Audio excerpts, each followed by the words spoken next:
What's up, you little vermin, and welcome back to a new video on the channel. In this video we're going to be taking a look at a legendary weapon in Wonderlands, and today it's none other than the manual transmission, the Stoker or Vladov assault rifle, and this bad boy drops from none other than Volcanar in Mount Craw up here on the map, as you can see. You will need to beat a major quest in order to get to Volcanar. If you don't already know, Mount Craw is a major quest location in the game, so you do have to go off the beaten path in the overworld in order to get to it. But once you get to Volcanar, you do have a chance to get the manual transmission when you kill him. Now, boys and girls, take a seat because I unfortunately have some bad news for you, because the manual transmission is some stinky ass. So the whole gimmick of this gun is that it basically functions much like a stick shift. So as you're firing it, and I'm going to highlight the UI on the bottom there for you to see, the ammo count will turn red, and when it turns red you have to change firing modes to switch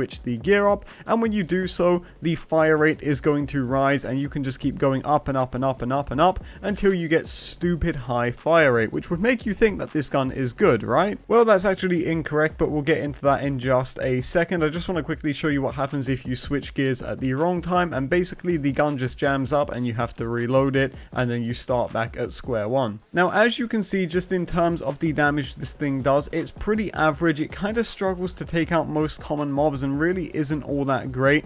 Now, the thing with this gun is that you're probably thinking, well, of course, Epic, you have to switch gears up. How are you going to deal damage without doing that? But the issue with the whole switching gears mechanic on this weapon is that it takes a lot of focusing on the bottom right to check your ammo count, and if you can't do that during combat and kind of multitask, then you're going to be screwed. So even if we were to switch it up to super high fire rate like this and get some decent damage against this mountain troll, you see that it just reloads if I choose to not switch its gears up, and then it resets me back to the default firing mode. So the gimmick for this weapon is really not as good as it sounds. Sure, the fire rate and the high fire rate Vladov gimmick returning is cool, I suppose, but it doesn't result in a lot of damage, and it definitely doesn't result in the most easy play loop. Now, you might think that the gun damage on this weapon isn't that much of a problem, because you could use any kind of right-handed spell, maybe using ambidextrous in the right slot to give you more damage, right?